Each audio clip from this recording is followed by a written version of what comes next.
kumaha Kang meragukan bos NKRI dan mendukung kadrun-kadrun gitu.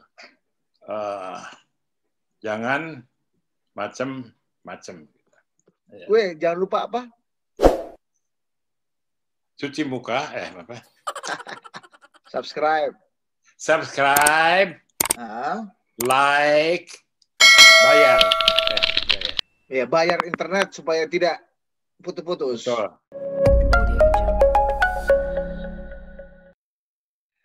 Halo para perspektif Wimar dimanapun Anda berada. Halo. Kalau Anda kangen, ya bagus. Kalau Anda nggak kangen, mudah-mudahan Anda kangen dengan perspektif Wimar. Karena kita setiap minggunya akan menunggu dan menanti apa komentar dari Wimar Witular terkait dengan topik-topik yang lagi hangat. Baik di Indonesia ataupun di luar negeri. Kalau bisa di luar bumi juga ada topik yang menarik, pasti Wimar akan komentari. Dan sudah bersama kita pada hari ini di perspektif Wimar, the one and only Wimar Witular. Hey. Apa kabar, Weh? Baik. Wah, ini udah ada mau vaksin katanya sudah datang, ada perkembangan katanya tahun depan kita akan bisa vaksinasi. Singapura udah state juga bahwa semua warganya akan dapat vaksin. Menurut gue, sebelum kita masuk ke topik-topik, vaksin ini aura dan juga harapan penting nggak sih, Weh, dalam pandemi ini atau gimana? Itu syarat perlu tapi tidak cukup. Tetap orang harus jaga protokol dan vaksin nggak ada gunanya kalau orang hidupnya tetap tidak beraturan. Oke, jadi kalau ada teman saya Sukiman gitu ya, dia udah daftar vaksin pertama di puskesmasnya, tapi dia tetap mau nonton di bioskop, tetap nongkrong di warung kopi, naik sepeda bareng-bareng, itu juga nggak ada gunanya tuh kayak gitu ya? Nggak ada gunanya, apalagi naik sepedanya boncengan gitu. Nggak bisa. Oh iya, itu buat orang-orang, jadi vaksin itu belum tentu membuat Anda aman gitu. Syarat perlu, tapi tidak cukup. Syarat perlu, tapi sudah tidak cukup. Itu quote-nya Wimar Witular tuh kayak bisa jadi headline buat acara perspektif Wimar hari ini. Tapi bukan itu yang akan kita bicarakan, bukan hanya itu. Saat ini kita punya format baru untuk Wimar dan Anda pemirsa perspektif Wimar. Nama segmennya mana lebih penting. Nah, ini untuk menghindari WW agak males nih komentari topik-topik yang kita pilihin. Jadi WW akan pilih topik sendiri untuk dia komentari. Dan seperti biasa ada 3 topik yang akan kita bahas pada segmen 1 ini. Tapi WW harus pilih topik mana yang lebih prefer untuk WW bahas. Oke. Yang pertama, kita akan ada 2 topik yang akan WW bahas atau WW pilih. Yang pertama ini. Nah, vaksin COVID-19 untuk masyarakat gratis. Ini topik pertama. Atau yang kedua, polisi tembak mati 6 laskar FPI, Komnas HAM kami harus ungkap sebenar-benarnya. Topik mana yang menurut gue lebih penting untuk kita bahas di yang pertama? Dua-duanya sama penting gimana? Nggak bisa pilih salah satu dong. Gimana, Weh? Ya dua-duanya sama penting. Oke, kalau gitu kita bahas dua-duanya. Yang pertama, Presiden Jokowi vaksin COVID-19 untuk masyarakat gratis. Gimana, Weh? Ada komentar? Itu kebijaksanaan yang bagus, yang harus tinggal kita lihat pelaksanaannya bagaimana ya. Setiap orang tuh bagaimana? Apakah ya banyak kan orang di Indonesia, itunya bagaimana melaksanakannya. Jadi kita ingin tunggu bagaimana aturan pelaksanaannya. Kemarin kan sempat ada dispute, ada yang minta vaksin gratis, ada yang minta juga hybrid. Jadi dibuka juga ruang untuk vaksin mandiri. Jadi buat WW atau Mas Satya atau teman saya Dwipo gitu ya yang biasa nyogok untuk KTP dipercepat segala macam kan pengen juga kita dapat prioritas. Kalau nunggu puluhan juta orang kan lama itu tuh. Dwipo dan SK bukan Satya dan saya. Nah, orang kan pengen dapat preferensi yang lebih cepat gitu, Weh. Nah, katanya kalau vaksin gratis oleh pemerintah, kita benar-benar harus nunggu waktunya gitu. Mungkin kalau ya 100-200 juta orang ya, waduh bisa berapa bulan atau berapa lama gitu. Weh gimana komentarnya? Tergantung cara menunggunya kan. Nggak mungkin orang mau vaksin pada nunggu fisik di satu ruangan. Kan orang nggak boleh kumpul, orang nggak boleh kerumunan. Nanti kita nunggu gitu ditangkap sama Pangdam Jaya atau sama kepala polisi. Makanya bagaimana itu cara ininya? Bukannya tidak percaya, tapi ingin tahu. Bagaimana? Jadi kita menanti, ya, bagaimana mekanisme pelaksanaannya, ya. Ya, betul. Tapi itu bagus. Pada prinsipnya menggratiskan vaksin itu adalah kebijaksanaan yang terpuji. Menurut WW perlu nggak ada opsi vaksin yang berbayar juga? Jadi buat orang-orang yang pengen cepet, pengen dapat prioritas, itu bisa bayar? Saya kira nggak perlu, kecuali buat saya ya. Iya, makanya terus? Nggak perlu, itu akan menimbulkan perbedaan kelas. Pada dasarnya nggak perlu, korupsi juga tidak perlu, tapi ada aja gitu. Oke. Menurut WW prioritas apa yang jadi gini, urutan prioritas apa yang sebaiknya didahulukan oleh pemerintah dalam penerimaan vaksin ini? Nomor 1 pekerja kesehatan, nomor 2 tenaga esensial, tenaga yang penting. Kemudian nomor 3 golongan rentan, usia lanjut. Terus yang terakhir ya pegawai istana lah gitu.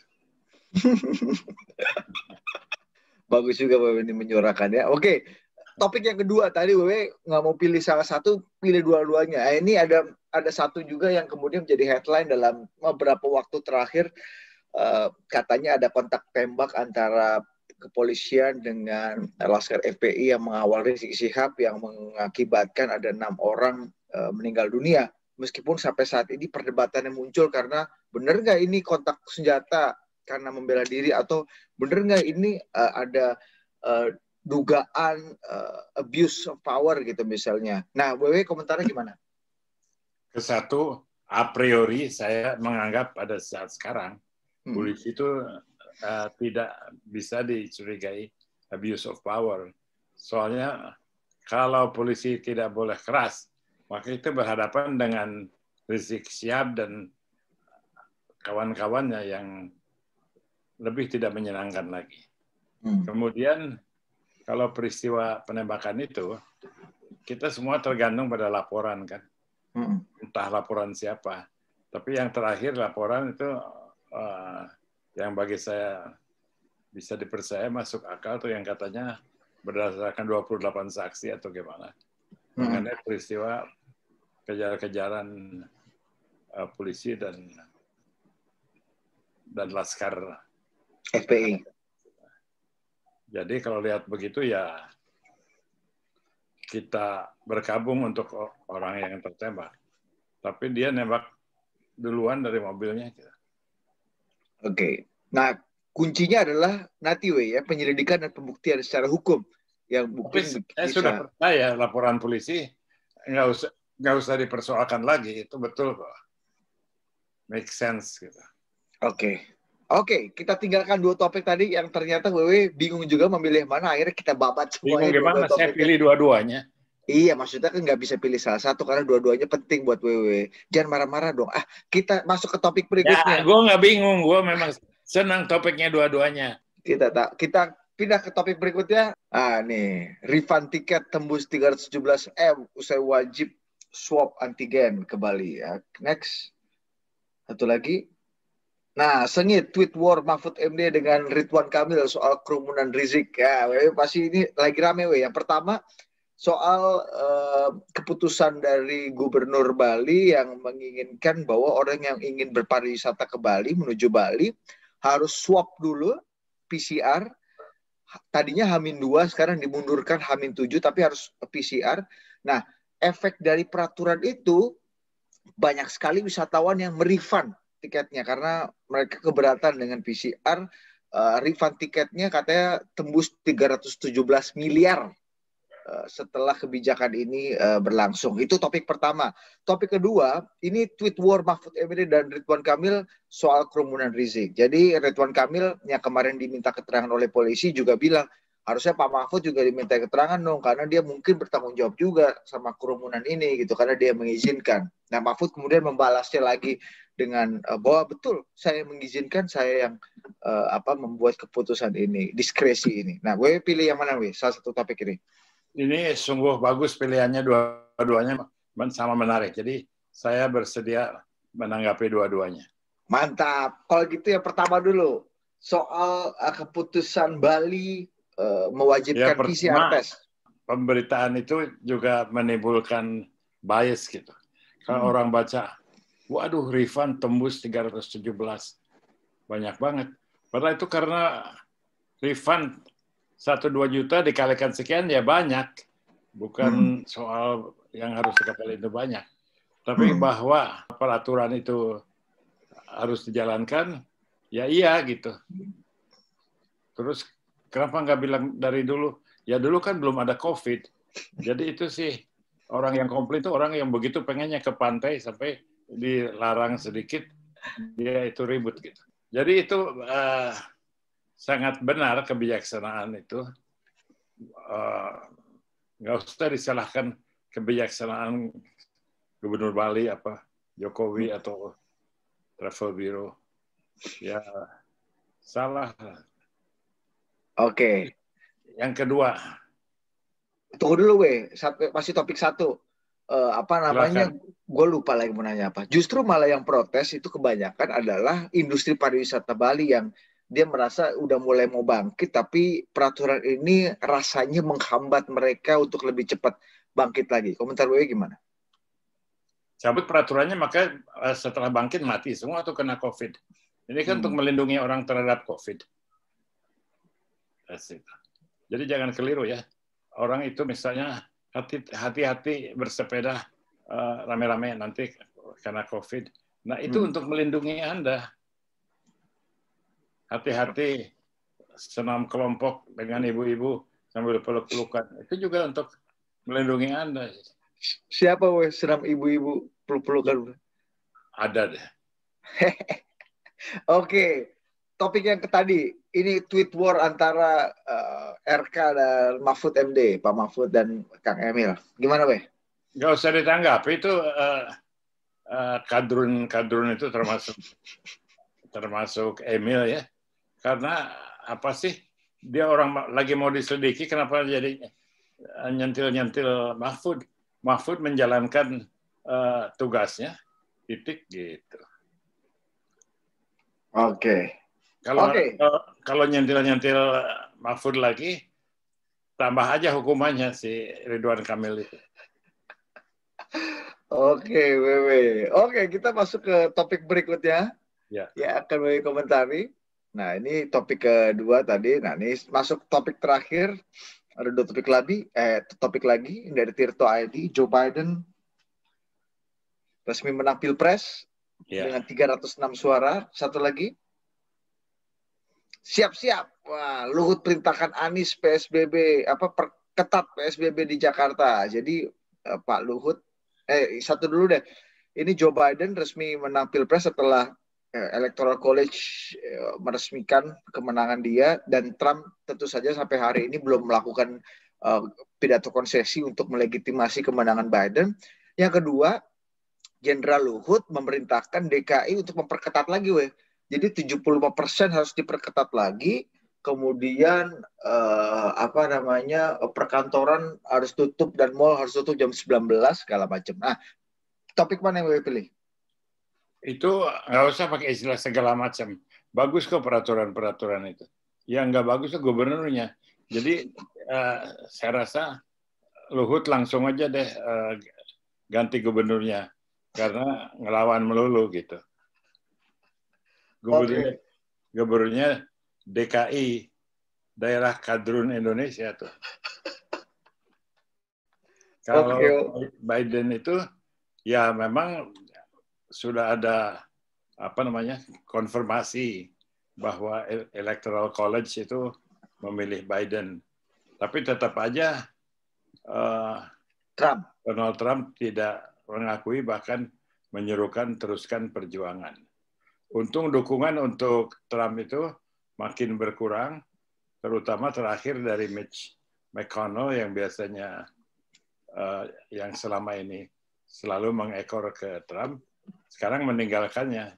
Jadi Mitch McConnell mengucapkan selamat pada presiden terpilih, wakil presiden terpilih, dan juga minta pada anggota DPR jangan ada yang mengganggu proses konfirmasi presiden itu pada tanggal 6 Januari. Jadi sudah selesai ya. Kecuali memang dia mau hidup di dalam alam sendiri yang kita tidak tahu Trump itu. Itu mungkin aja, soalnya akhirnya dia harus digusur keluar Gedung Putih itu. Karena sudah tidak berpijak pada realitas. Oke, itu dua topik terakhir yang dikomentari oleh WW. Jadi satu finish untuk tadi Gubernur DKI dan satu lagi finish untuk Donald Trump ya. Ya, jadi kita merayakan pembebasan dua negara. Amerika membebaskan diri dari Trump dan Indonesia membebaskan diri dari Anies. Gitu. Mudah-mudahan terlaksana. Oke, Wimar, itu tadi 3 topik yang kemudian kita bahas dan alhamdulillah WW tidak sanggup memilih salah satu karena dua-duanya penting menurut WW, semuanya penting, jadi sudah dibahas dari perspektifnya Wimar. Seperti biasa, kita masuk ke segmen berikutnya.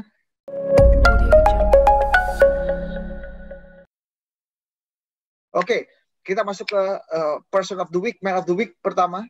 Nah, ini jadi topik pembicaraan gue. Jenderal Fadil Imran, Kapolda Metro Jaya yang mengumumkan kemarin. Yes. Nah, gimana weh komentar untuk Jenderal Fadil? Begini komentarnya. Jempol, yes, dukung. 3 kata untuk Jenderal Fadil? 3 kata. Jelas, tegas, harus diturut. Harus diturut? Ya. Oke, jadi 3-3 positif untuk Jenderal Fadil WW ya? Betul. Ketegasannya. Oke. Next. Ini kawan WW di Bandung nih tadi. Gimana weh yang baru ribut sama Pak Mahfud? Kumaha Kang, kau jadi meragukan bos NKRI dan mendukung kadrun-kadrun gitu. Jadi 3 kata, jangan macem-macem. Jangan macem. Jangan macem-macem. Oke, terakhir. Nah, ini juga kawan WW nih di London. Komentar weh. Mikel Arteta berhasil membalikan Arsenal dari terperusukan di bawah Unai Emery. Kemudian berhasil juga menenggelamkan Arsenal menjadi kalah terus. Kekalahan terbesar sejak tahun 39. Oke, 3 kata untuk Arteta. Berjuang terus, Mas. Oke, Wimar, terima kasih. Di perspektif Wimar hari ini sangat menarik, sangat progresif. Itu tadi perspektif Wimar format baru. Mudah-mudahan Anda menikmati dan mudah-mudahan Wimar juga menikmati 2 topik yang harus dipilih. Tapi ternyata asumsi kita bahwa Wimar akan memilih 1 topik hari ini lumayan gagal karena menurut Wimar topik yang disodorkan oleh 2 teman kita, Wulan dan Sukiman, dibantu oleh Dwipo, akhirnya semua dipilih oleh Wimar karena semuanya penting ya, ya? Ya. Oke, terakhir komentar dan pesan dari Wimar. Lo jangan anggap enteng gue dan lo jangan marah-marahin gue aja. Gue ini marah-marahin mulu, gimana sih? Malah berani gue marah-marahin Wimar. Nah, oke, Wimar, thank you. Sampai jumpa di perspektif Wimar minggu depan. Terima kasih.